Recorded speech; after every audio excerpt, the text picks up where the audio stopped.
Hey everyone, welcome to the Blender Together party event. Good to see all of you again. So we are usually going to start with the warming up. So can I hear everybody from the Netherlands, Germany? Okay, not going to work.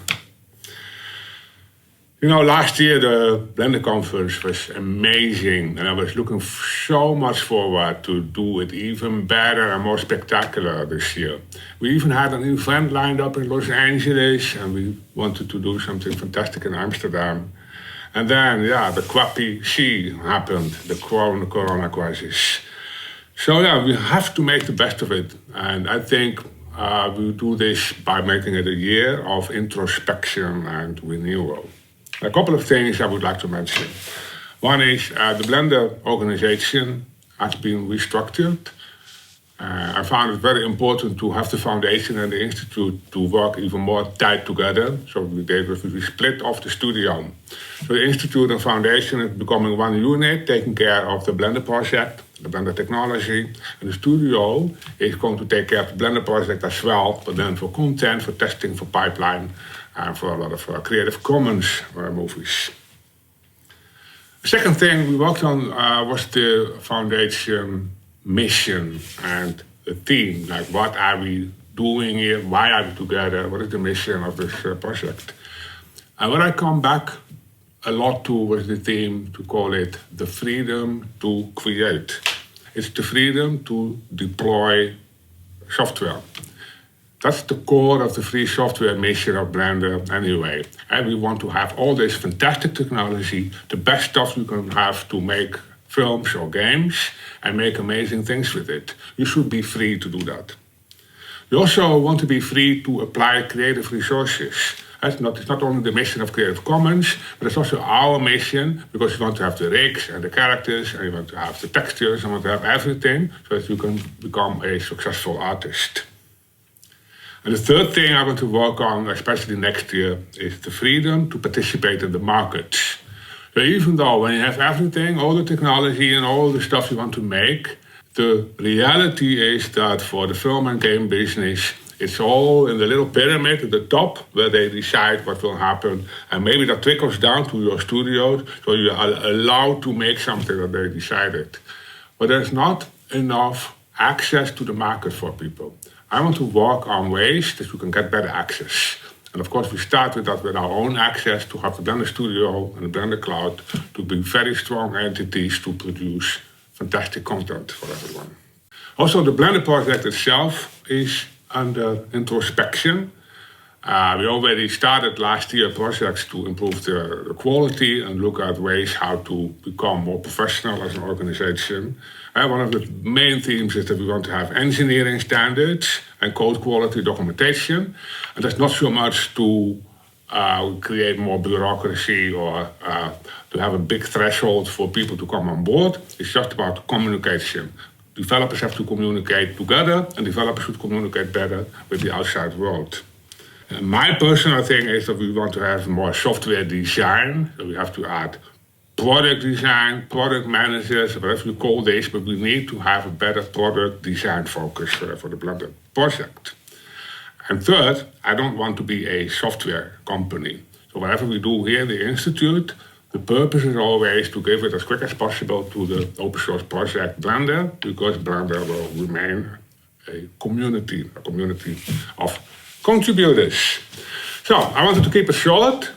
We've collected a fantastic set of videos from all over the world in the spirit of the Blender project. I hope you enjoy it, and I wish you... Oh, wait, there was one more thing. I want to talk about what happened to me this year. But I will do that in the closing video. Enjoy the show.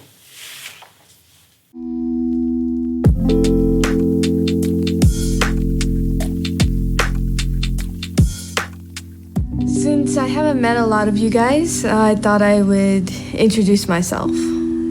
I am 22 years old and I live in Fort Worth, Texas. I work as a hard surface modeling artist and I live with my boyfriend Matthew and my newly adopted kitten named Lux.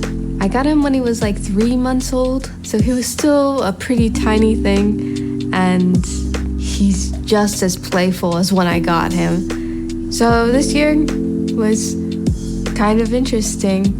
I transitioned completely to working from home and using Blender full-time. And then also I picked up a ton of freelancing work this year. In my free time, I like to maintain a garden out on my patio. I feel like gardening has been very meditative for me the last few months and has really been a nice space to unwind after working.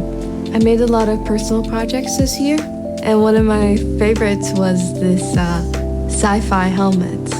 First starting off with a very rough sculpt and then modeling it with sub-D modeling.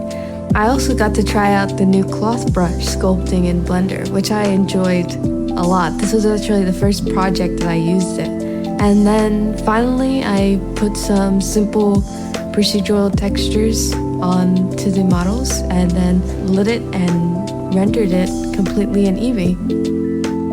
So thanks for watching. That's all for me, and I am looking forward to meeting you all in person next year.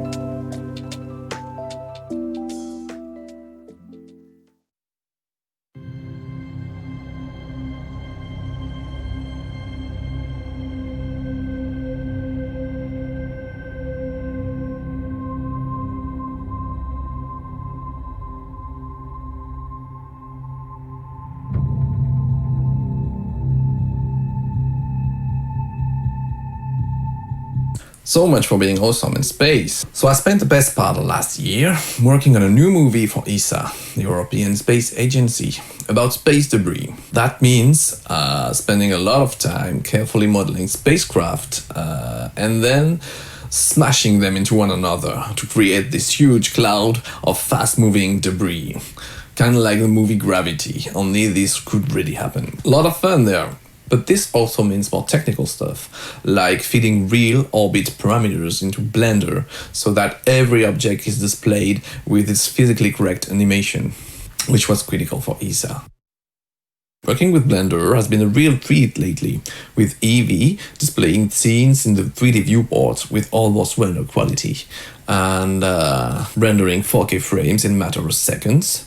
The only thing that I found missing was real motion blur in Eevee, but this has been added since then, so I guess we're all set now, and I'm really looking forward to working on a new project with Blender, because this is going to be crazy. So stay tuned if you want to see the whole movie, which is going to be available online, but after it has premiered at the European Space Debris Conference next year in April. So take care and keep on blending.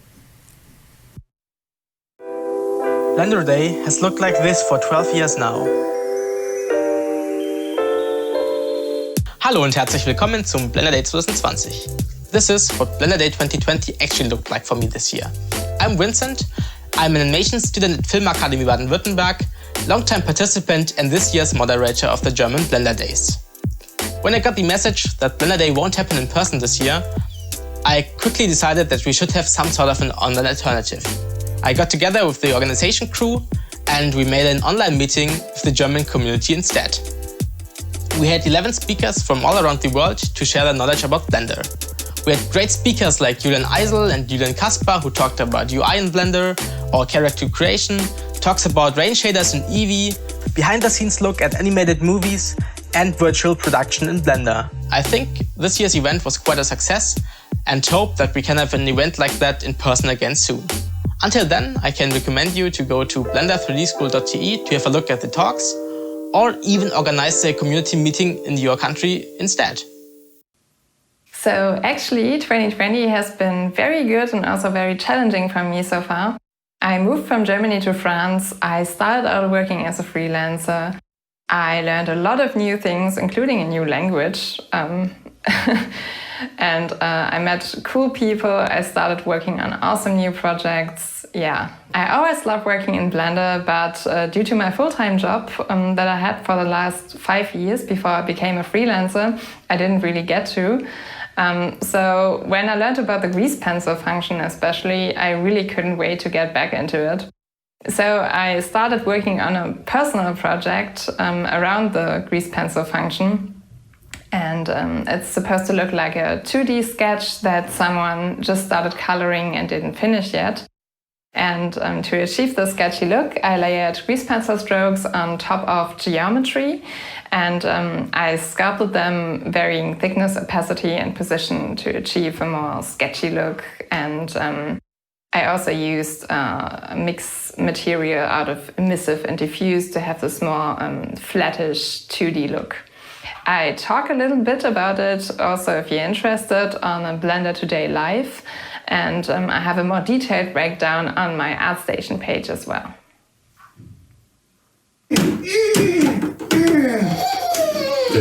Den här hästen använder Maja, så hennes dator har kraschat. Oh, hello. I didn't see you there. Hi. I used to work as a character and creature artist at Goodbye Kansas Studios, but now I have switched to game development. So now I'm working for Embark Studios here in Stockholm. Embark is a corporate gold contributor for the Blender Development Fund, and we are also using Blender as one of the main applications for creating game assets. Other than that, I finished Sharing a Dream, which is a big personal project that I created in the beginning of the year.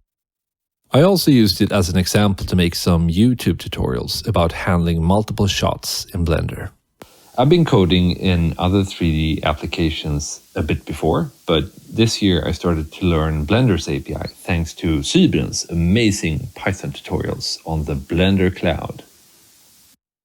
One of the add-ons I coded this year was a vertex color baker that is free to download. It bakes standard passes like diffuse, roughness, emission, ambient occlusion, and so on. Under the hood, it's using cycles as a baker, and then transfers the pixel values to vertex color by sampling a temporary UV map. You can go to my YouTube channel to find more information about the add-on if you are interested. I also got the chance to make a little colorful fox for the splash screen of Blender 2.90. It was great fun to make, and I'm always happy when I get the chance to help the developers at the Blender Foundation with this kind of stuff. That is all from me. Thanks for listening, and I hope to see you all at the Blender conference in 2021. See you there. Blender is dope, yo! I'm based in Queensland, Australia, and I am a creature artist. I've been using Blender since I was 12. I got it because it was free and easy to get, but I've stuck around for the quality.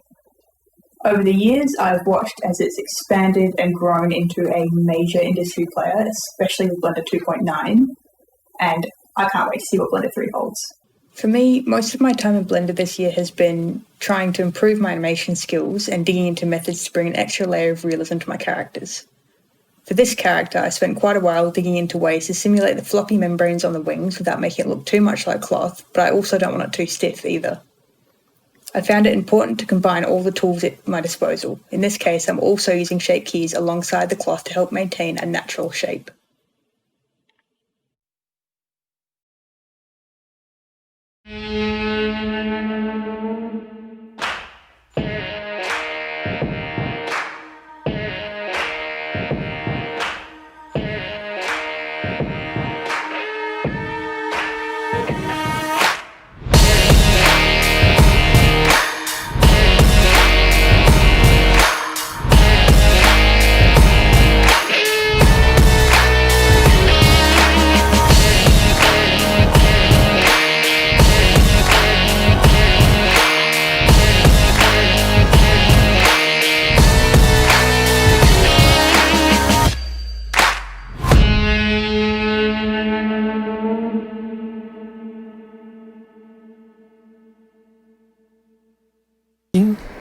Where is that record button again? Oh, it works! It's been a strange year. We've been in quarantine most of the time. Oh, wait. The 3D cursor is still visible and I'm in edit mode. Sorry. I have to deactivate the overlays here. Wait a second. Now it's better. Alright. Yes, you are inside the viewport. EV running in real time. Blender developers, they did a great job. So, I was saying I was in quarantine most of the time, but you know, I'm a freelancer and for us it's not much different than normal life. So most of the time I was at home playing the piano and making stuff with Blender's grease pencil tool. Other stuff with grease pencil, even more grease pencil. Well, grease pencil is my favorite feature inside Blender, so I like to create stuff with it, and who needs a girlfriend when you can just make art? Okay, more seriously, it's been a fantastic year for me. With the power of Blender, I could make my imaginary world come true. I also made a music video for a British band, another music video for a Colombian record label, and I have a lot of other projects on the pipe now. Some are just small personal stuff and some are paid commissions. So I'm still trying to make a living out of my own art, but I'm not really worried about the future because I think I can create anything with Blender now. And this is because of you, the community, all the resources you make available on internet, all the tutorials you post on YouTube. You help us all to progress. So thank you, everyone. Stay safe and keep making awesome stuff. And goodbye, everyone. Thanks for watching. See you soon. Hi, this is Campbell. I'm in Geelong, Australia, and Ton emailed me to say what's been going on in the last year and to show my setup. This little one's got away, but I think she's probably the biggest thing that's happened in the last year. Say hello, Marietta. Yeah, not sure. Anyway, I'll just head inside. I think I'll have to record this later because Marietta really likes turning my computer on and off. I hope she'll get tired of it, but so far it's really all she wants to do while she's in here. So this is my desk, using Linux. My development environment is Emacs with Vim emulation. This is like what I typically use each day with Bug Tracker and chat and some Windows for development, maybe a terminal. Over the last year, I've worked on mostly just general development, fixing and patch review, but I did do some user visible stuff, the transform object origins, using menus for searching rather than operators, rather than the full operator search, some UV improvements with UV rip and path select and things like that. And edit mesh optimization is to bring it closer to 2.7 speed because we had some big regressions there. Yeah, also Google Summer of Code and I probably missed some things, but yeah. We moved to Poland last year with Lena and Lev and even managed to travel a bit in between quarantines. Sea salt is good for your health, they say. Well, getting stuck at home has its own pros, I guess. Enough time for Lev to break into the digital art and Blender, obviously, for those of you who have jokingly foretold that. What can I say, Lev is lucky to have Lena as his inspiration. Guitar is my influence, though. Thankfully, our creative shrimp business hasn't been disrupted thanks to your support. On the contrary, we have been trying to expand and diversify. Instead of one project, we run like 5 to 10 different projects at once with amazing creators, Manu Järvinen, Jenna Landry, Rachel Frick, Luca Rudi, Evgeny Palamarchuk and others. AD is multitasking the whole shebang in his unique, over-enthusiastic style, with Eva, Leo and Gio helping to keep the balance. Apparently, the ever-expanding creative shrimp universe now includes some drone photoscanning experiments and God knows what else, thanks to our extended video crew in Belarus, Nick and Eugenie, digitizing the abandoned buildings and other such stuff. And they do it amidst the biggest political crisis in the history of Belarus. Живе Belarus. What can I say? Kudos to them, and kudos to us all in 2020 for making it through. We are unbelievable indeed. Fortunately, the life goes on, and you keep drinking coffee, blending, creating, talking to Troy Sabotka about gamut mapping and life, while the life goes on. Cool, right? Blender has been my only 3D software for the past 9 years, and as a full-time Blender instructor, it's been a pillar of my career for the past 8 years.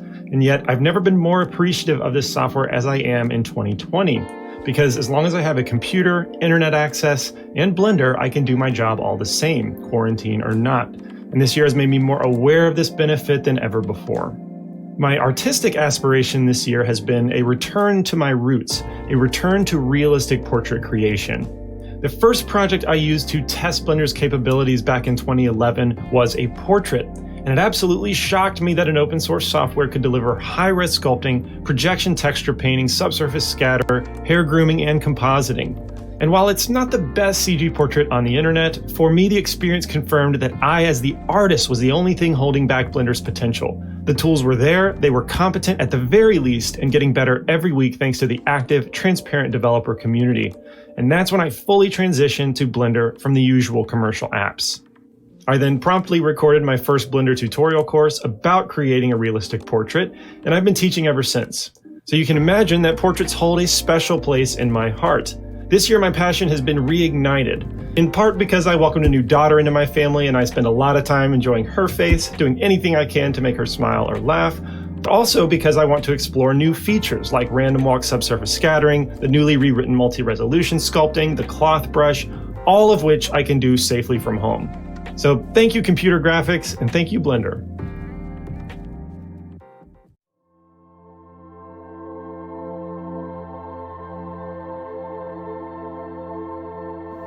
What to say about Gianluca? He was a great professional and he was a great gentleman.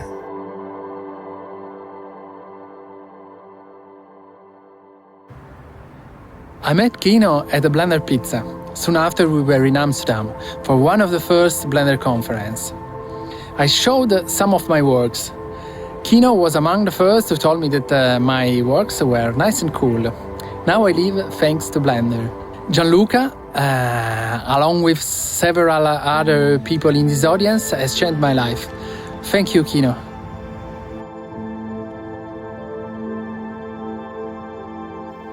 Particularly, there is one sentence that has stuck with me.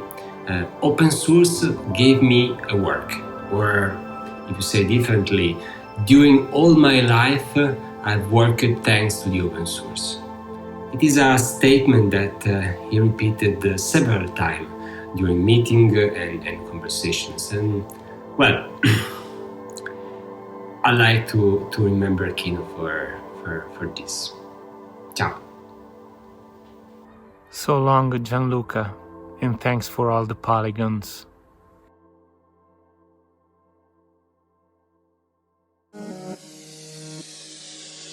In 2019, we started a show called Bhurji Wale Chacha on YouTube. It's an Indian animated comedy show. People liked it so much that in several months, we reached from 0 to 300k subscribers. The idea was to shoot a real footage and then add a 3D character, where these characters talk about current social events, does movie reviews, and make people go die laughing. And we did this all using Blender.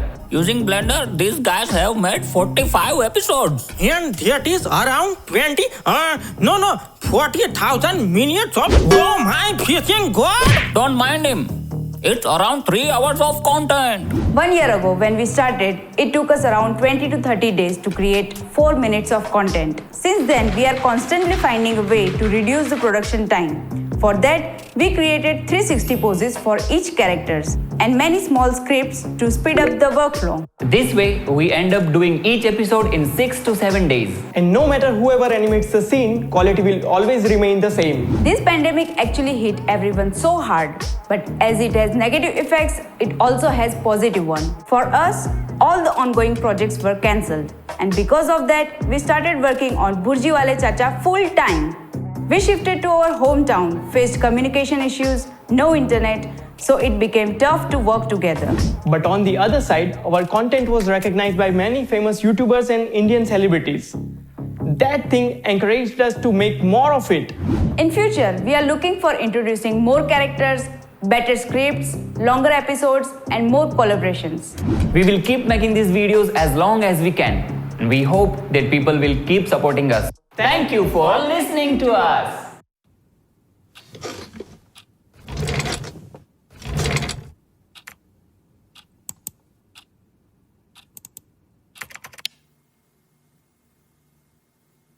What if I told you an entire short film can be made by only you? That's what I did. What had started off as an end of the school year project ended up turning into an entire quarantine short film. The thing that makes the short film so special to me is that everything from character design to rigging and even all the little models were created entirely by me. This short film has really challenged me to practice all types of skills there are in the 3D world, and yes, there are a lot of them. I want to express the importance of learning and practicing all areas of 3D. If you're anything like me, I had been stumped for the longest time of what skill I really wanted to pursue and get better in. I would spend hours trying to correct lighting for one of my scenes or fix a glitch in one of my rigs. But from this whole experience, this just inspires me to learn and get better at that skill. At a glance, a short film does sound like an ambitious project, but when you really think about it, having freedom of artistic views of what you envision and imagine can really enlighten your passion for a project or a future career, especially with Blender at your side. So with that insight, go out there and learn every skill there is. Find pure enjoyment in what you do and explore your horizons to find what you're most passionate about. Thank you. I've always wanted to make these letter balloons in Blender. Why? I'm not really sure, but it seemed like the perfect stay-at-home project now that Blender supports cloth inflation. You see, my wife and I just bought a house, and I wanted to make a cool image to share our exciting news. Step number 1 was to type the letters. That wasn't too hard. Step number 2 was to figure out how to get the right settings to make the letters inflate perfectly. Hey Jeff, we need to paint the house. Step number 3 was to figure out how much paint we needed to buy by making a rough model of our new house and calculating the surface area. And I totally nailed it, by the way. Step number 4 was remembering to keep the balloons pinned in place so they didn't fly around during the cloth simulation. And the last step was giving them a beautiful material. All that was left was to take the photo and add in the digital balloons. I've been making fun happy birthday messages for my friends and family too. Oh yeah, and these balloons, they're totally just composited in. The real ones are too expensive, probably because of inflation.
And action!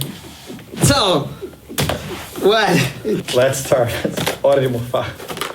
Right. Hello everyone, my name is Dalai. And I'm Pablo.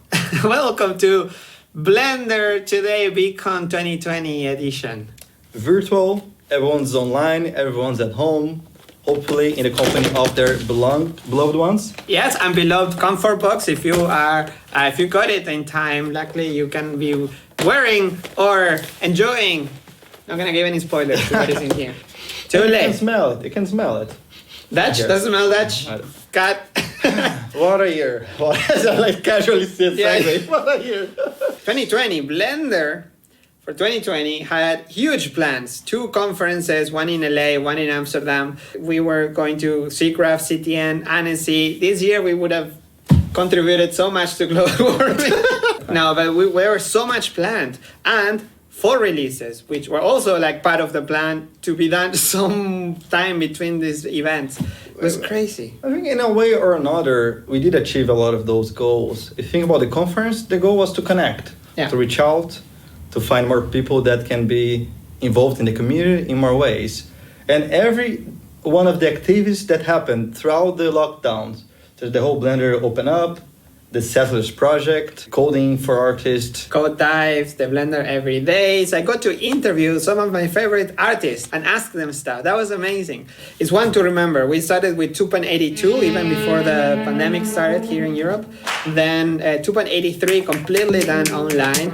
And this was such a special release. It's still part of everyone's lives, people still download the Blender LTS every day. That was the first long-term support. What is long-term support? No. Oh, Blender long-term support means that you're gonna it's gonna just keep getting more stable for 2 years. No new features, just fixes. Already there are 8 releases, and there are more to come. Hopefully not that many, because the Blender is not that how much more stable do you want it?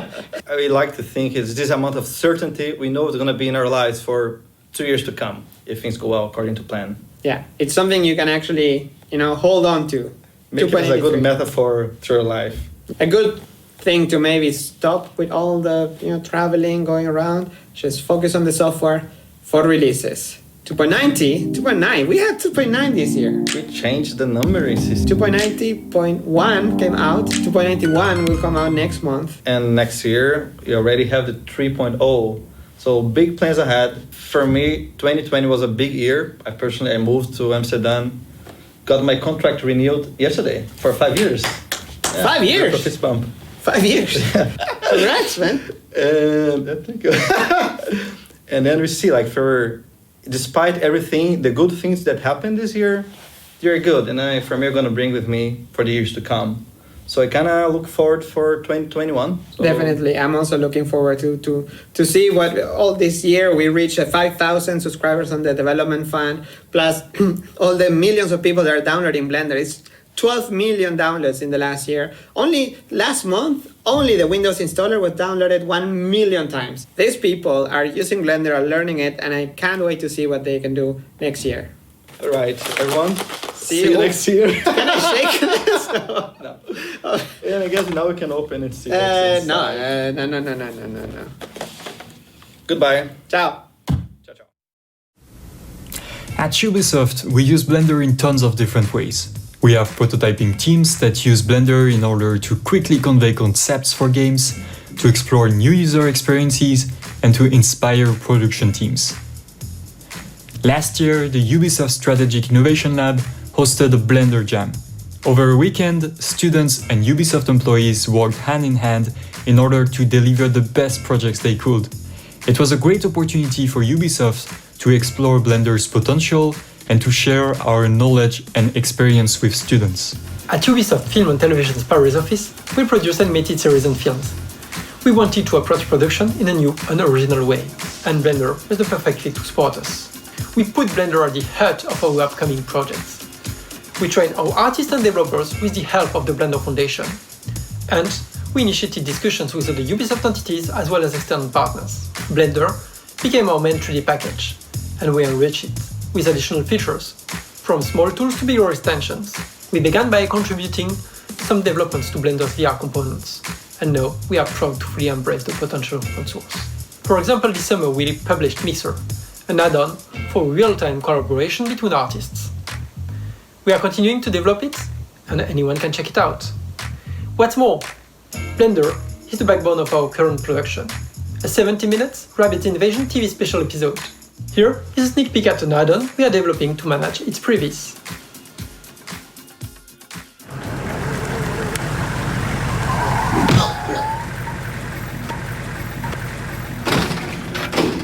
At Ubisoft, we believe that open source can bring incredible opportunities, and we're excited to work with Blender on even more projects in the future.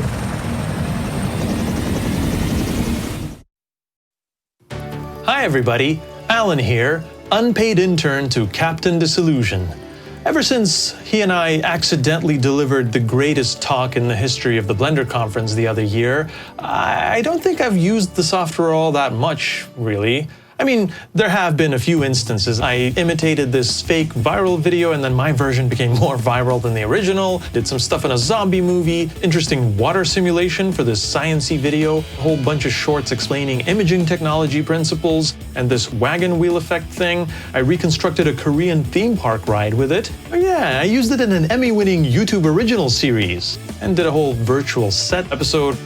and also did visuals in a TEDx talk with it. I don't even remember that. Then there was the video about the moon UFO sighting, in which I tried to imitate the style of an actual Blender god, and I guess I used it to explain the very physics of light. But mainly, I would say I've been using Blender as a sort of fidget tool. You know how sometimes you want to take a break from the effect or animation you're working on by working on a different animation?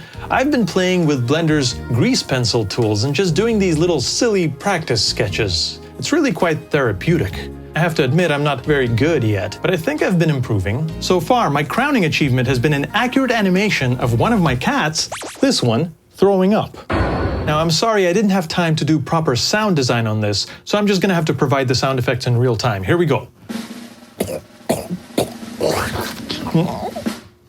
Well, there you have it. Whether I'm working hard or slacking off, I just gotta say, Blender Foundation, Blender software, and the Blender community, thank you for making it easy.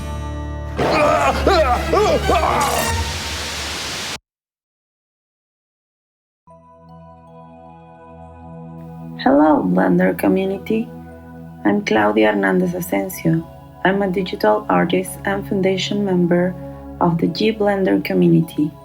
I have to live a 2020 that changed my whole life. My husband dies of COVID-19, my partner for almost 21 years. We founded the Blender community in September 2004. We had the opportunity to do many productions, give courses and conferences about Blender, awaken other minds to how rewarding it is to be part of a free software community. The day my husband died, we received messages of solidarity in different languages. Many expressions of affection and beautiful memories of people who live with Octa in different occasions. These treasures will help me that when our daughters grow up, they know the work we did with the beautiful community of Blender. Currently, I'm giving online courses. I'm still passionate about teaching and producing with such complete, professional and beautiful software.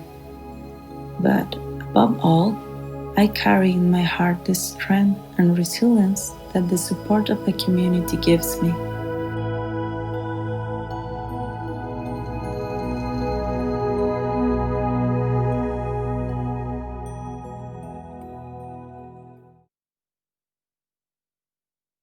Hi everyone, I've been using Blender since December 2018. I'm an artist and musician. Here's some of my work.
Well, this is what passes for a Blender conference this year.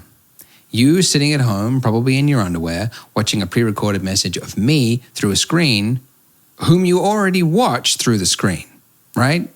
But there wasn't all bad news this year. There was some good news. For example, millions of people who suddenly found themselves locked at home, possibly unemployed, decided to start learning Blender. So the moment the lockdown came into effect, the traffic to my Donut Beginner series doubled, and it hasn't slowed down. In fact, thanks to COVID, we have 1.1 million more Blender users today than we would have had without it. Heck, even prisoners are learning Blender, and I should know because I went and spoke at one. There's one, actually the closest one to me, believe it or not, that is teaching Blender as an important skill to enter the creative industry, and I wanted to see what the inside of a maximum security prison looked like, without stabbing someone, obviously, and it was kind of inspiring. What they lacked in hardware and internet connection, they made up for with time. Because you'll never guess, but inmates have a lot of spare time. And they're using it to make rap videos, cars, towns, nature. Come to think of it, some things that some of them might never get to see again, which I guess is kind of sad, but also kind of cool that they can make it and then explore it in VR. And over at Polygon, we've been busy trying to solve the biggest problems that plague 3D artists today, like creating a Blender Toolbox add-on that automatically takes new downloaded zip files and creates a ready-to-use material with one click, so you can get photoreal materials into your scene faster. We've also developed all sorts of photo-scan plants, rocks, grounds, and procedural generators, which you can read more about at blog.polygon.com if you were so interested. And while I'm looking forward to international borders reopening so that I can fly to Amsterdam next year for business, I'm enjoying time with the kids in the meantime. In February, we had a healthy little boy, which really confused my 2-year-old, but so far they've been getting along great. So when I'm not recording videos or podcasts, I'm acting like a dork to make them laugh. So from my family to yours, here's to a better 2021. I've made a fictional hospice in Blender called Die in Heaven. Currently 9 characters live there, and they are somehow closely related to death, either through illness, age, or tragic accidents. I've made Die in Heaven because I think that death has become an overlooked subject in everyday conversations. Therefore, the story unfolds in a hospice, while I'm trying to make death an easier subject to talk about, without it being too serious or scary. Right now, I'm the only one working on it, and that's both challenging and time-consuming. At the same time, I can't help but keep working on it because the project embraces everything creative that I like to work on. If you want to learn more about Die in Heaven, you can visit their Instagram or their website. Or you can write to me, Alan, at hellodiehinheaven.com. I'll be looking forward to hearing from you. So here we are, together apart, and thank God we don't need anyone else to do our stuff in Blender, right? Oh wait. Actually, I need a lot of more people because for the last few years, we have been working hard in an animated short film, fully made in Blender, titled Roberto. It may seem that the pandemic must have been a hard blow for the project, but the truth is that it had been a great help to finish the film on time and with the quality we wanted. Between us, it helped us to work 24/7 without suffering the reproach from our families. What has complicated things is the arrival of these 2 beautiful beasts in the middle of the production. And of course, the launch of version 280 of Blender. Despite the months of getting stuck with unstable versions and the delays of the stable one, we are really happy of had risk upgrading the version of Blender in the midst of the process. We have greased pencil to incorporate special effects in some impacted scenes. And of course, we have killed the render time thanks to the Eevee engine, which has worked great with the aesthetic of the shot. Let me tell you a small secret. When we had rendered about 1/3 of the movie, we realized that we have forgotten to remove the stamp out. It was like crazy and panic moment, and with another rendering engine it would have been a disaster, but with Eevee we were able to repeat again and finish on time. So thank you guys for being there. With the whole team of Roberto, hope you like the movie, and stay safe. See you soon.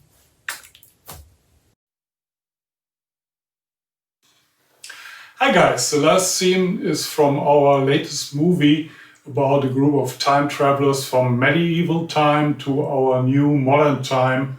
My name is Johannes Evers. I'm a member of a hobbyist movie-making group in a small town in Germany, Ahrweiler.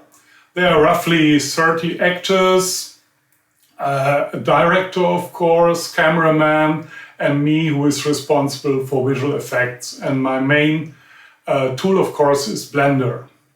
We were looking for new ways to do our film. And what we did was a lot of green screen work. First step was to transform a cellar room into a green screen studio. Then we did shots actor by actor to keep them apart. Actors were then put together in a scene, not in the compositor, as Blender objects, videos on planes. As you can see here, you can do quite complex scenes. The reverse was also used, having virtual actors in a real-world environment. Interacting of actors with objects is somewhat tricky, but then you have this wonderful manta flow explosions. We are super excited to be part of this very special edition of the Blender conference. This year has been strange for everyone, and remote work was a big part of it. In this context, Swan's research knew a very big step up in terms of community involvement and development. Real-time collaboration is a hot topic. The whole thing about the multi-user add-on is to bring people together on a common creative goal. Thanks to an amazing support from the Blender community, we are pushing the boundaries of collaboration. The video you're about to see will give you a glimpse of the possibilities. It was created in real time by people across the globe.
I'm a 3D artist and a Blender user since 2005. The last industry work that I did was working on the feature film I Lost My Body by Jeremy Clapin and owned by Netflix, and I had the opportunity to work with those awesome people from Gaussian Pictures and Xilam Animation. I actually got that job when I met one of my old 3D teachers at the Blender Conference 2017. I get back home and I get an appointment with Arne Boulard, director of Gaussian Pictures, and I make the animation department switch to Blender. When my job was done, I actually shook his hand to say goodbye, but he didn't let me go. And he said, "I need someone like you to continue on the project as an animation TD." I said, "Why me?" And he actually responds, "I know only one Blender man on the Indian Ocean area, and this ring in my head like crazy." People didn't call me Blender man since high school, so I just continue as one of the technical directors on the movie, and at the end of it, I just became the Blender referent on the project, because the 2 studio was asking me about the Blender way of doing things. After that, the Indian Ocean Picture Institute, the animation school we have here on Wayne Island, called me to do a workshop. And with all of this pandemic and stuff, Blender was actually the perfect match. At that point, the school just let me add more Blender into the curriculum. But what struck me the most is the fact one of the almost graduate 3D students actually used Blender now for his a graduate movie, and I'm super proud about it. I'm just a Blender user, like you, but maybe on your side you are the Blender man also because you are taking care of the people. In 2000, this book was published. Even Subsurf wasn't in Blender yet. Then a short movie was made. And now, 20 years have passed. Hi, I'm Shige. For the last 10 years, I've been working on things like parametric modeling. These have been presented several times at the Blender conference. Of course, it's a very interesting field and I'll continue to do so. But I'm reminded of this book I made a long time ago.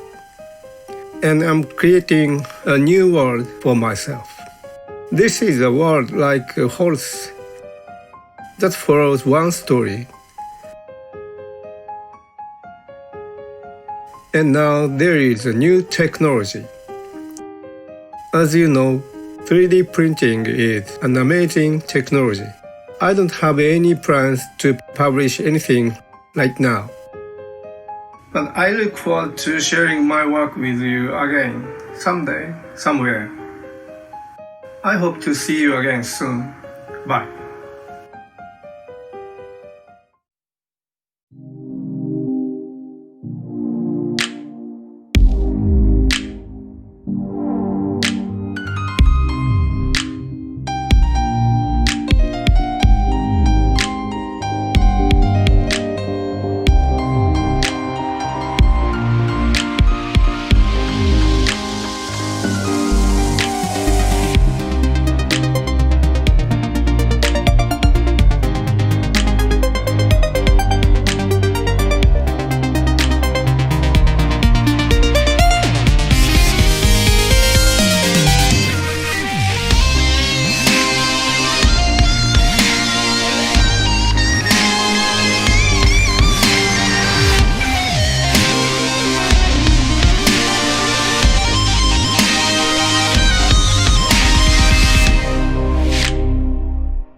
Hey, welcome to the Blender studio. I want to tell you all about my 2020, but let's do it another time.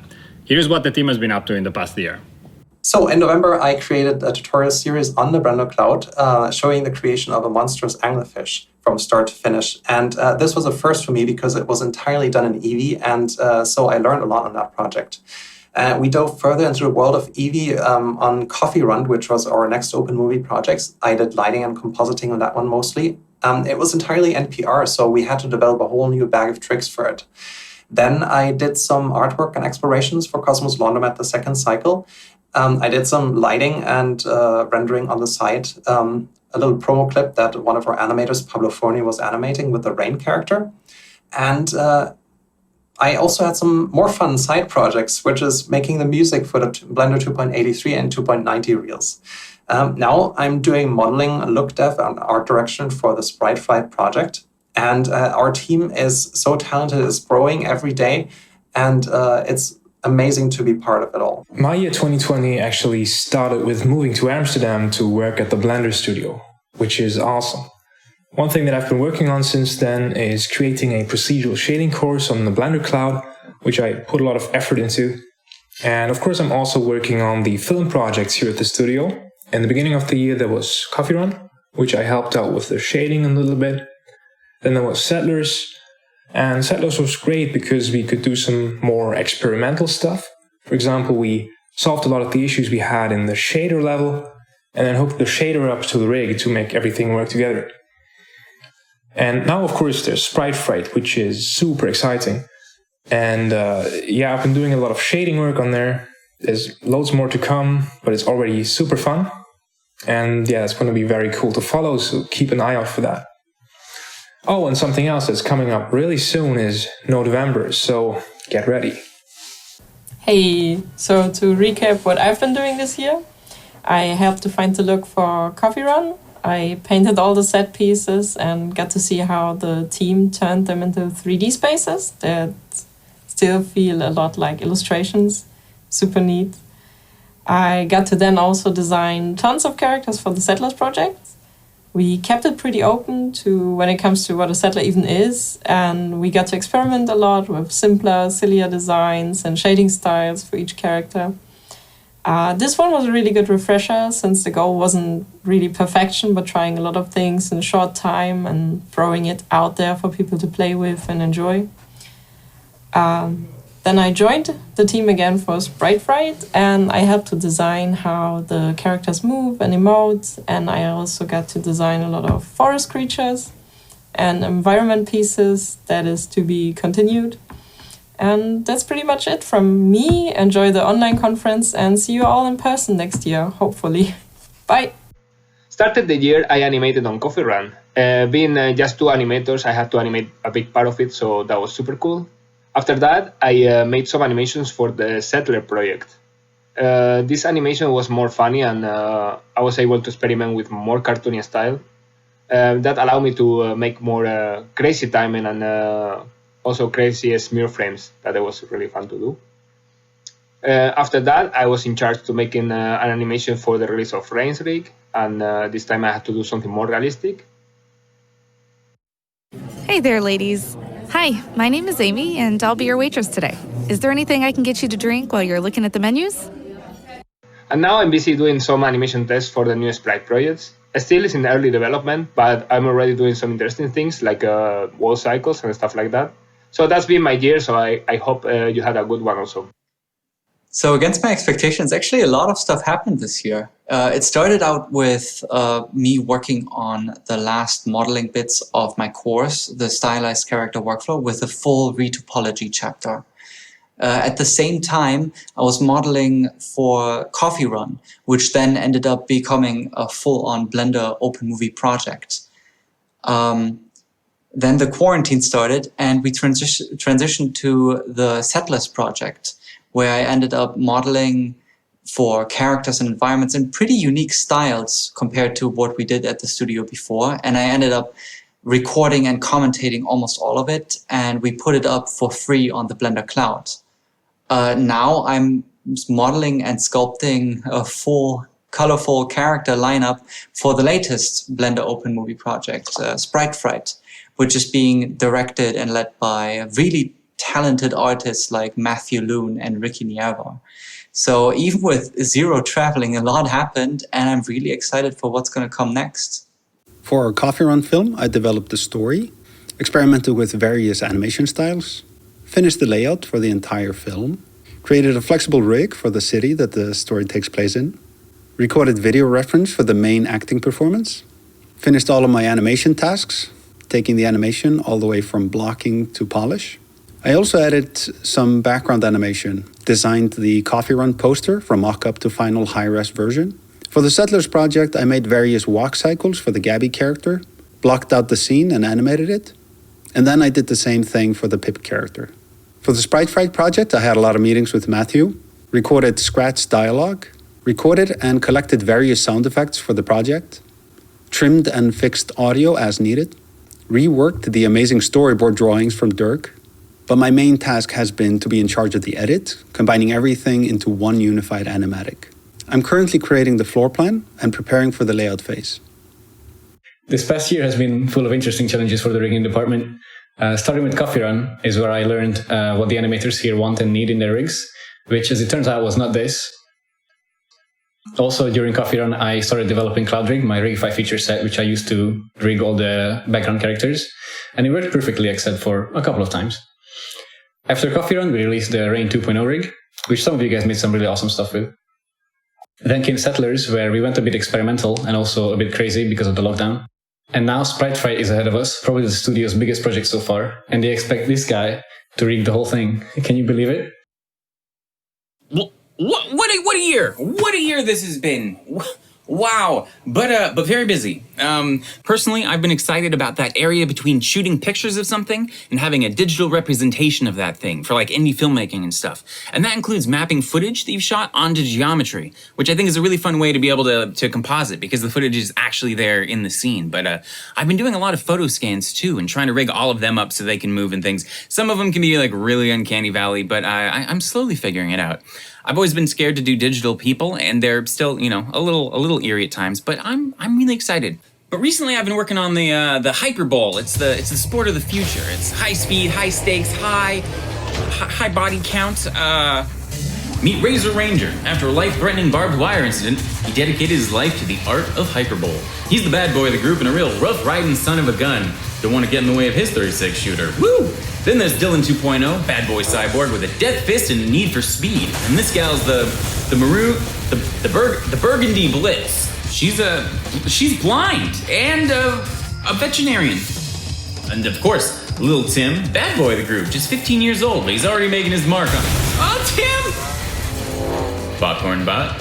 And of course, Junk Rider. She's the bad boy of the group with a nimble rocket and nimbler reflexes. Look at her go. And of course, Brutalist, bad boy of the group. Look, it's a bunch of bad boys. And Bud, he's a freaky one. I'm gonna put this hat on him. It's a photo scan of my friend Nate. And there's the aviator guy. His head's a scan of this head. And the big she's yellow. Honestly, the entire hyperbole video is only going to be like a minute long anyways, so you've just kind of seen the whole thing. But yeah, I miss all of you, and good luck in the coming year, and I can't wait until we can all hang out again. Peace. Welcome to the Blender Conference. I'm here to speak on behalf of Tangent Labs and Tangent Animation. Obviously, the Blender Conference this year is quite a bit different given the pandemic that's rolled throughout the world. So it's very unfortunate that we can't be there in person, but hopefully we can provide some updates with regards to what our companies are doing. So as I think everyone knows, Tangent Studios itself is a Blender company. Welcome to IQ Robotics. We did Next Gen using Blender, and our current project that we're working on with Netflix is also utilizing Blender in basically the same manner. All of our layout, animation, modeling, surfacing, etc. One of the most exciting things that we've done on the Tangent Animation side is released a Hydra Delegate version of Cycles into the open source. It is possible to hook it into other applications as well as utilize it with USD input from a variety of packages. Over on the Tangent Lab side, we're getting ready to launch our new product, Loop, a cloud-based animation production pipeline tool. Loop includes asset management, production management, review and collaboration tools, render management, and real-time reporting. This is our opportunity to take all that knowledge of all the people that are working within Tangent Animation and Tangent Labs and bring it to the public and allow people to concentrate on the artistic parts of it and let us deal with the underlying technical issues. So going forward over the next year, we're looking forward to working with the Blender Institute, Intel, and others on improving and supplementing the USD support inside of Blender. We're also doing some work with Intel on looking at integrating their OpenVKL volumetric rendering technology into Cycles as well, which we think will have some great benefits for Cycles in Blender. And, on a personal note, hopefully next year, I can see people at the Blender Conference in person. In the meantime, stay safe. Nowadays, they use procedural textures. For this depth of field, there are still 10 buildings to be done. The textures are too heavy. What about the lights? Do I need to use color correction? 5 minutes animation is impossible. What did I think? Maybe if I use motion tracking. Yeah, without selling a kidney. I was almost there. Le altezze degli edifici e le distanze approssimative. Look at me tonight, I'm explaining this to you. So thank you a lot for your attention. At the end of February, like everyone else, we had to stay at home. The cat, my wife, my 2 children, the third who is almost born, my 2 jobs, my goals, my dreams, everything. Everything in the house. Our garden has become the children's playground, while the attic was used as an office by my wife during the day and by me at night. Everything froze in February. The dream of my animation movie had stopped after the script and after the first teaser, while the crowdfunding campaign was almost ready to go. And there I went into my hibernation. That was a beautiful beginning. Yeah. The budget isn't there yet, Maybe being able to just animate one scene from my script. Blender 2.9 is out, and the time I spend on Blender leaves me happy. Oh, nice. So you guys actually have it. And the gloves as well? Nice. And can I use it? Oh, okay. And you also have a room? With green screen? Nice. And yeah, I can buy the license for the software. Of course. Since this global pandemic has forced us to redirect our lives, it also has left us time to reflection. The lockdown has allowed us to realize the value of time, so in this point, the combination of both lockdown and Blender seems to have been positive. As a team, it has really been in virtual reconstruction projects that we are developing where we have realized how far Blender has come with the new implementations, being aware that it will continue being an essential tool in our daily work. Like a Roman villa in Alicante, Spain, we are virtually reconstructing, and where I have participated with photorealistic prop modeling and texturing. Personally, I really appreciate the social part that Blender carries with its amazing community. I feel very grateful to be part of 6 years now. And that is why I cannot end this video without a mention to one of the best persons I've ever met in my life, and it was thanks to my first Blender conference in 2017, Elf. He passed away on August 5 in Barcelona, Spain. He was a great professional, a Blender user and lover, and above all, a wonderful person. We will miss you so much.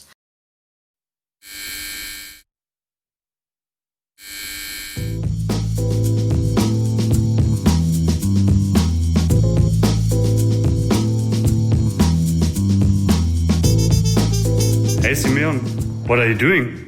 Hey Max, I'm currently in Blender and I use the OpenXR features from Blender to inspect a scene in VR, for VR app for our clients.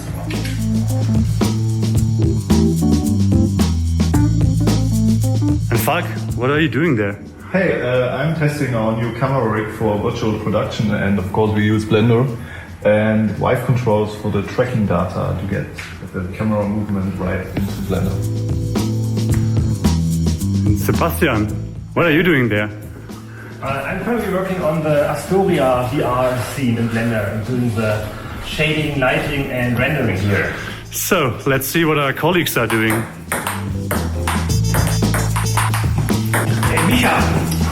Hi!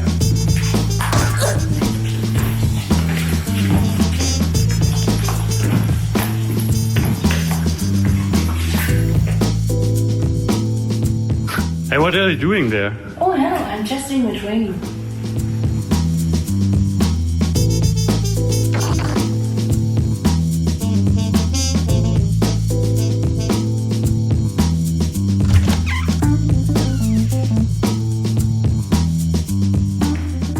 Hi, Silke. Hey. You're animating Alfred. There's Clemens, the master of doors. Hi.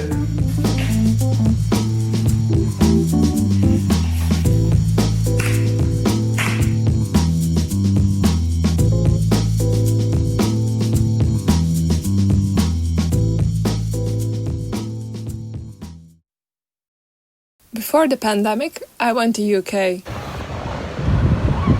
Then I came home and moved to a different home. I also started to weave again, and I even got married. I think you and the flowers make a lovely couple. Many happy years. Thanks, Captain. But to be honest, I've spent most of my time just working from home and trying to find inspiration in simple things all around me.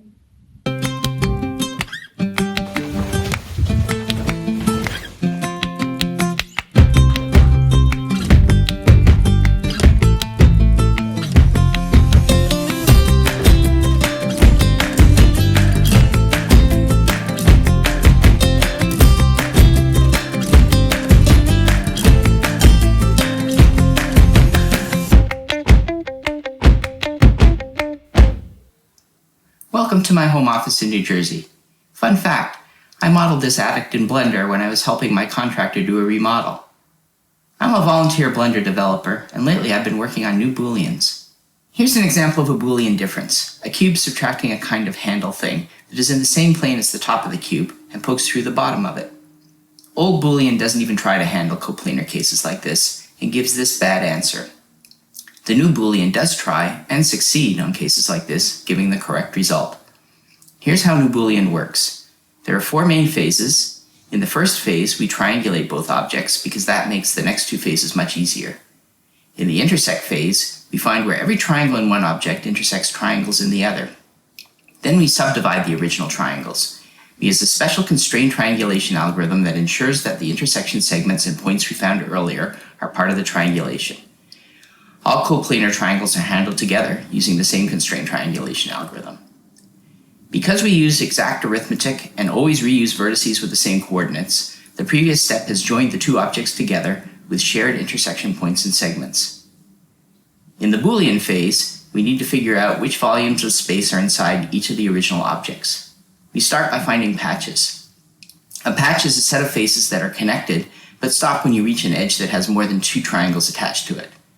Then we can find cells. Each cell is a volume of space enclosed by a set of patches.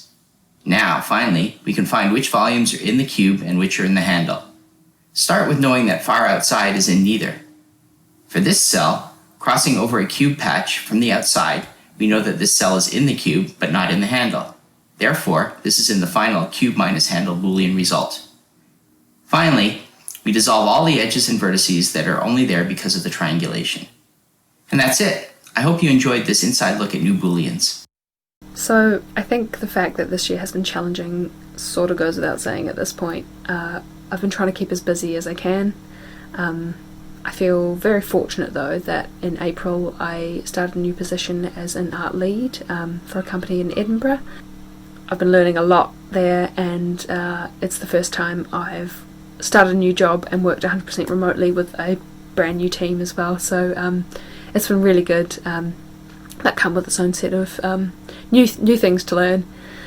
Personal work I've been making, I've had a lot more time for that, so trying to focus on the positives. I've been making these little critters. I really love animals, and I really wanted to sort of share a little bit of positivity, even if it's just a brief respite from people's day-to-day lives at the moment. I live in Scotland and my family live in New Zealand, so not knowing when it'll be safe to see them again or for them to come visit, that is really tough. So anything that I could do to bring a little bit of positivity to the world feels like a very good thing at the moment. So I really hope that you like my little critters and that it brings you a little bit of joy to your day. Cheers.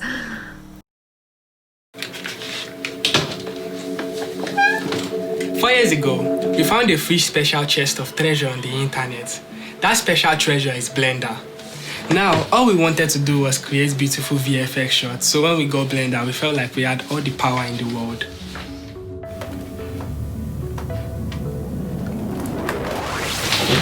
Oh, wow. That was a reenactment of the first time we opened Blender, and we did not open Blender again because we did not understand what was going on in that software. Plus, the interface looked like algebra. That was our first time using a 3D software. It took us 4 months to open Blender again after seeing the beautiful Blender open movies and renders from artists in the Facebook community. And that day we created our first CG render. As filmmakers, our process of using Blender was by learning as we were creating, majorly from YouTube tutorials and of course, the donut ritual. And most times while shooting our projects, we find it hard pulling off certain shots, so we spend months tinkering with Blender, finding out the very best ways to actually pull them off. We made our first sci-fi film in 2 months. We made use of Blender to create and render a facility which we placed our character in. This project inspired us to do so much more that the next goal for us was to give our character a robotic arm. It took us 7 months to work on this project. So a few months after putting this film online, we went viral for making sci-fi films that were shot on our smartphone. Without Blender, that might not have happened. And the truth is, Blender helped us go viral.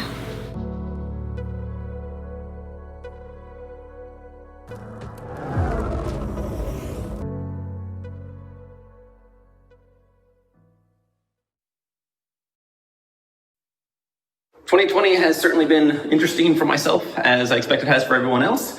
Outside of my family, my young son, Marvin, who is just now 2.5, my other focus has been on my small brewery. So I own a small brewery named Sandhills Brewing that is a little neighborhood tap room. We can seat about 50 people comfortably, legally up to 74. It's very small. This is the whole thing. 2020's made it particularly interesting, what with all the shutdown orders, because the entire business is based on selling beer over the bar. High margin, low volume, if you can be open. So that has certainly made things a little interesting to try and make it work. But for me, it's also been a lot of fun because ultimately brewing is one of those things that is a perfect marriage of the arts and sciences.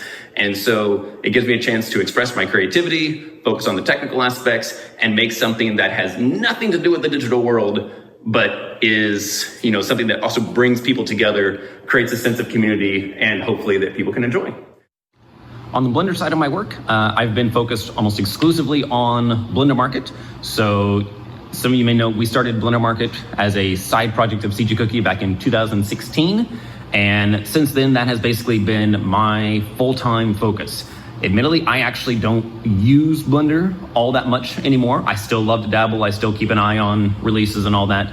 But my core focus and what I do now is on helping other people, creators on Blender Market, create their own businesses and create ideally, an independent livelihood based around Blender, giving back to the open source development of Blender and really just helping, bring a financial ecosystem to the Blender community in a way that allows everybody to contribute, give back, and ideally create some sense of independence for themselves and their family.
Hey there, it's David from Theory Studios. Thank you so much for watching our world premiere of our brand new cartoon series, Bugs Buddy. It's going to be on YouTube Kids later on this year. Now, before I let you go, I have a special treat. I've asked some of our best artists on the team to share their top Blender tips with you. So without further ado, Ben, Keith, and Jennifer, take it away. This is Ben McDougall, lead shading artist at Theory Studios. Here to tell you, always check the bit depth of your normal maps. Use 16-bit or higher to avoid artifacts. This is Keith Morgan for Theory Studios' compositing team. Did you know that you could reduce overhead by replacing whole objects with sprites?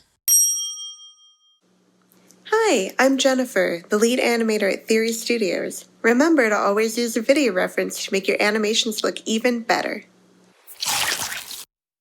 Hey everybody, Sean Kennedy here. I still work at COSA Visual Effects, but I haven't been in this building since I think March. Just like everybody else now, I work from home, which happens to be a 4-mile walk that way. So come on, I'll show you some of the things I've been working on.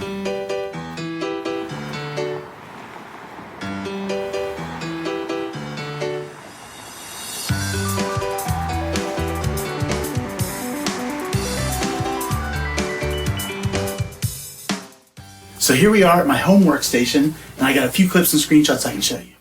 So this first shot is from the Swamp Thing TV show. See that liquid spilling out of the bottle as it slides along?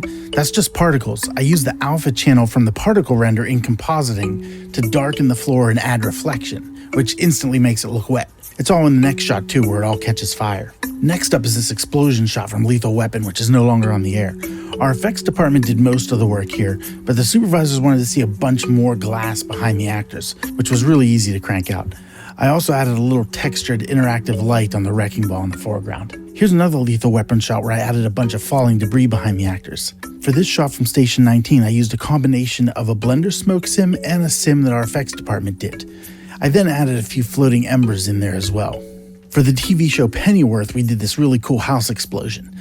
This shot was really fun. Our effects department was really busy doing the fire and smoke sims for this shot, so I was asked to do a lot of the debris.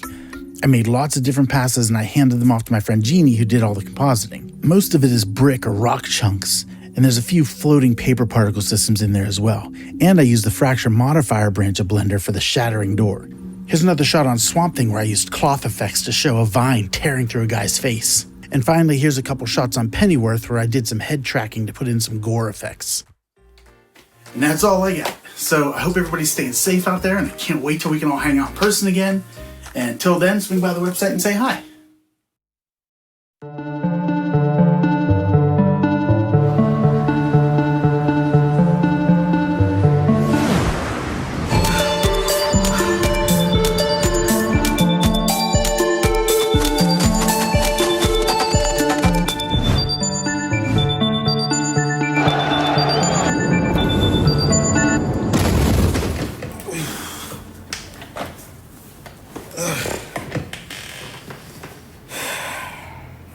Well, this year was especially if you're Lebanese like me, with protests, counter-protests, a huge economic downturn, and then a nice massive semi-nuclear explosion to top it all off.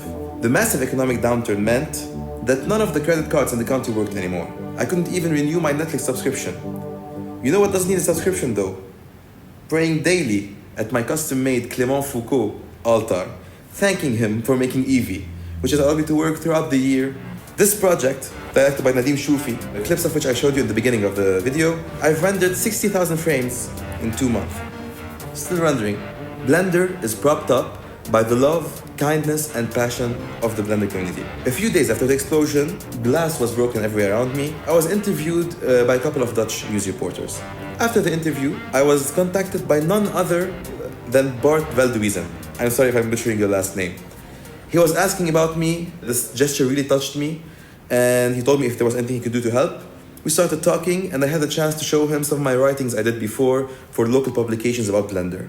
One thing led to another, and now I'm writing for Blender Nation as the new Blender development editor. So Blender has really been with me through thick and thin, in software form and in community form. The Blender community, Blender, Bart, everyone out there, thank you for helping me through this, and happy blending ahead.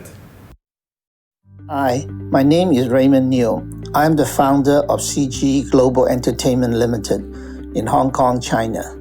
We are working with Blender Institute to localizing the Blender Cloud into Chinese. We also have an institute called the Crystal Institute for Creativity and Production Technology to promote open source solutions to the digital content creation industry globally. In addition, we ran AWN China and Global Any Magazine to help promote the industry. The localization of Blender Cloud is a monumental task. At present, we have already translated and subtitled over 7,000 minutes of Blender Cloud materials into traditional and simplified Chinese. Hey guys, welcome to the interface and navigation tutorial for Blender. 对于入门的初学者，如果想知道如何浏览视窗，或者如何浏览菜单等，请继续观看。我们不会深入讲解各个菜单，而是讨论如何在其中移动。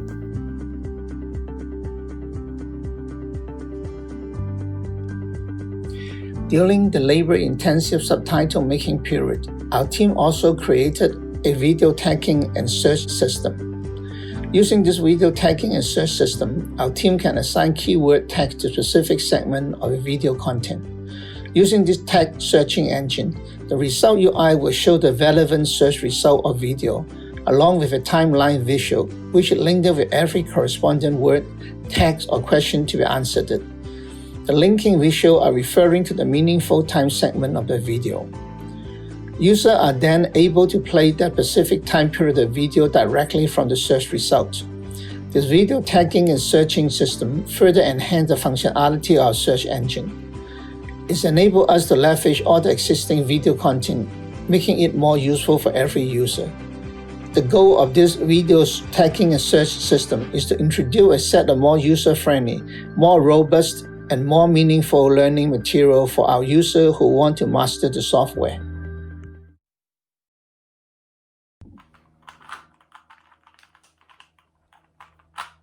Hey! Oh, hi! I'm Matthew Lunn. And for the last 30 years, I have been animating, storyboarding, and writing on a number of different movies and TV shows. From the Toy Story films, to Monsters, Inc., to Finding Nemo, to Ratatouille, to Up, to Cars, to The Simpsons. Lots of great movies, TV shows, and specials. But for the last 6 months, I've been working on a project with the talented team at Blender that I am so excited about. It is an animated short that I'm writing and directing called Sprite Fright. What is Sprite Fright? Well, the origin of Sprite Fright begins with my curiosity and love for the mysterious creatures that live in the forests and the woods and the mountains. Everything from gnomes to trolls to pixies to these little guys. And also these guys. Remember these? And one of the things that I've always loved about these mysterious creatures is that they usually have a cute and cuddly side, but then they also have a creepy side. Ooh. And that's what Sprite Fright is all about. It's about the cute and the creepy. And I have written up the script, not just once, twice, 3 times. I've written up many times. And then we have storyboarded it over and over and over again. We end up getting our creative team to build the characters and the environments and the props, and the animators start testing out our characters, and the lighters and shaders are texturing and lighting to be able to put that Blender touch on these characters. Now, the cool thing is that you can go online and you can check out all the work we've been doing. You can check out the characters. You can check out the props. You can even check out our story animatics. This is something that most studios don't want to do because they don't want to share all of the behind the scenes. But we're going to share it all. And we're doing it because we want to get you excited about Sprite Fright that ends up getting released online next year.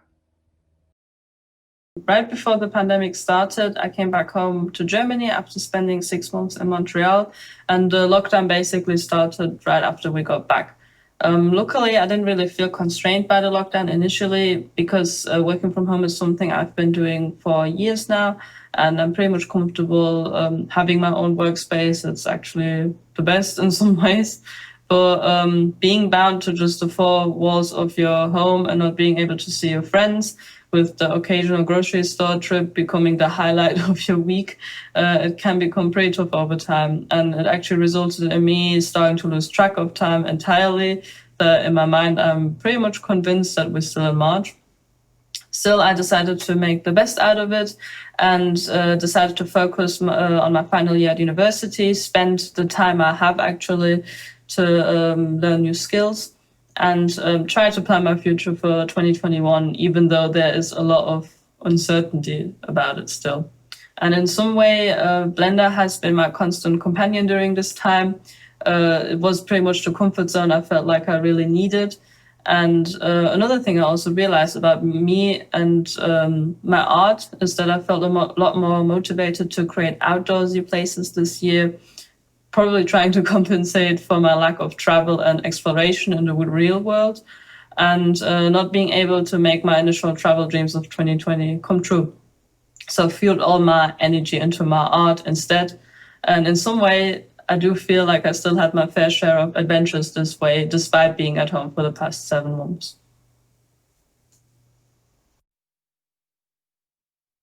Years ago, I used to do makeup effects. Then I directed some movies. I directed Death Machine, Blade, The Last Minute, and The League of Extraordinary Gentlemen. And then I got sick of all that Hollywood stupid stuff. So I went to Burning Man. So then I thought, I gotta make some more movies. I mean, the money's good, but hey, I'll make my own movies. You can do it. Digital cameras and but I'll need to do the effects, do the editing, color correction, 2D, 3D. Blender! Oh my God. So I started doing tons of effects. I did effects for my friends' low-budget movies, Wellwood, Haunted Swordsman, and I just got into all kinds of techniques for these low-budget movies that I was trying to do. Animatronic puppets, photo-scanned heads. And the first one was a total bust. Second one was a semi-total bust. Third one appears to be working out. So I got some awesome actors involved and robots. So I'm nearly done with it. And it's been just amazing. I hope you're going to like it. Maybe one day it'll actually get finished and you'll be able to see it. But right now it's still in production. And so thank you so much to Ton and all the developers. It's unbelievable what you've done. Blender's soaring right now, and at a certain point, that's going to be the gold standard for everything. It already is. We know that. Just everybody else has got to catch up. Hey! I think it's quite common effect in films. Imagine you're standing in the middle of a waterfall. It's noisy, it's messy, it's colorful, it's wet, you see everything's falling down. Suddenly it stops. The jets are coming down, you see a bit of splashes, you're standing there in the darkness on a black mirror. That's how it feels when the doctor tells you you have leukemia. On February 24 this year, I was urgently hospitalized because I was developing bruises all over my body. I started bleeding in my mouth. The doctor said, go to the hospital, Tom, we have to examine. At midnight, I got the infamous bad news delivery by the doctor that I have acute leukemia of the quite rare kind. It's called APL, which is not very common, but it's very lethal. So usually you don't survive 2 weeks with this, unless, of course, the treatment works. So that's what happened. They immediately gave me blood transfusions and chemotherapy. And luckily, after a few days, I was recovering. So I quickly moved from the critical phase to the phase of that you might get cured. 4 weeks later, I was released from the hospital. I was strong enough to join the rest of the world in the lockdown, staying at home. After 5 weeks, I had my first bone marrow test, which was extremely good. And cancer was in remission, the doctor said. So we are going to take you to the next phase to cure you fully. And that's called the maintenance phase. So, well, a little bit of maintenance, right? But then she said, well, it actually is 7 months of treatment in which you have to be 4 months in hospital. Not full time, but imagine, in the afternoon you go to the hospital, they hook you up with a bag of poison, you wait 3 hours, you get sick, you go home, go to bed in the morning, you feel a little bit better, and in the afternoon you go back to the hospital, they hook you up and you get sick again. That's for 4 weeks. Then you get 4 weeks to recover. Another 4 weeks, you're getting sick. You get 4 weeks to recover. Another 4 weeks to get sick. Another 4 weeks to recover. Another 4 weeks to get sick. And that was last Friday, the last of the chemotherapies. And then this morning, I went to the doctor again to discuss the test I had. And luckily, my blood is fantastic. The bone marrow was looking really good. I could be declared cured, but there was one little test that is still waiting. There's a DNA test, which will take another 2 weeks to get. But the doctor said I shouldn't worry about that. I'm recovering extremely well. So basically, I've got my life back. So, and oh, how much I would have loved to celebrate that today at the conference with everyone. But there would have been a conference and we would have thrown an enormous party. Not this year. So I'm telling you this because this whole experience had a profound impact on me, on my personality, and on my life, of course. Lots of time to think.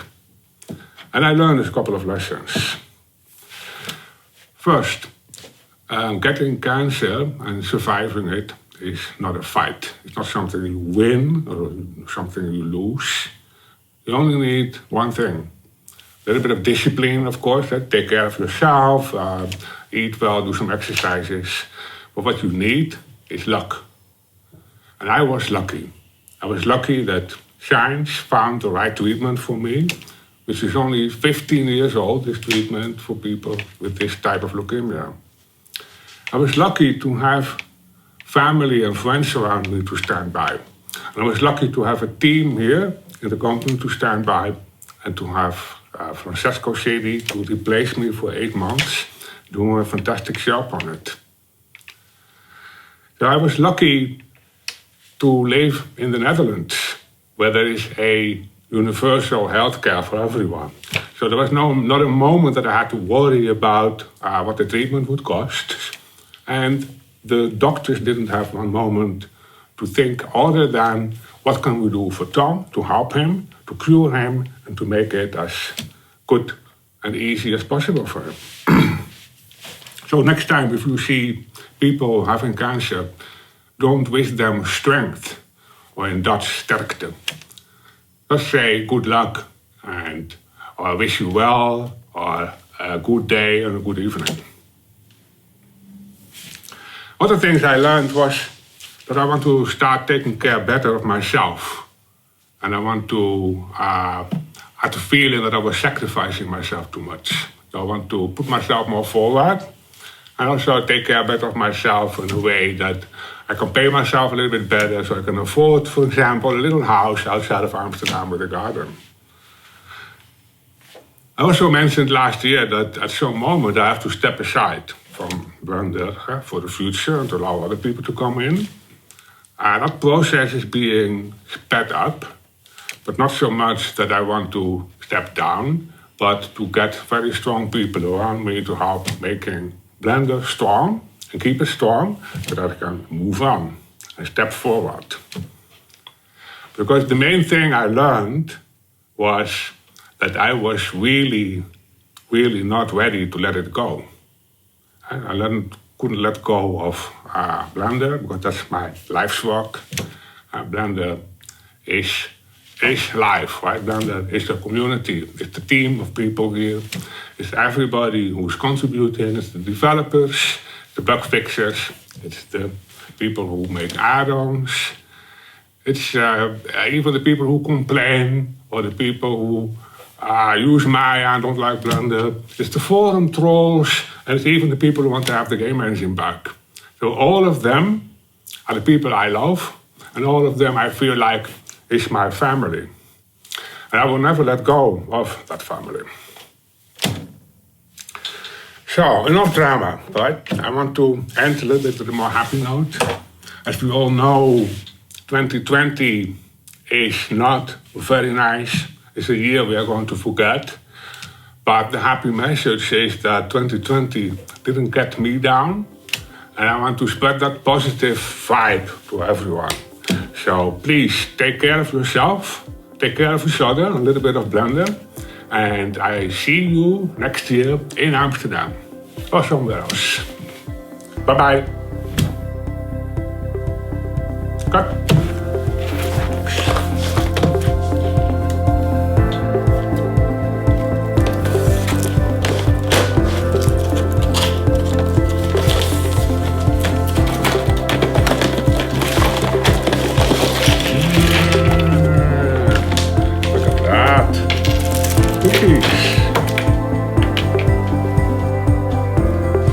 Yep.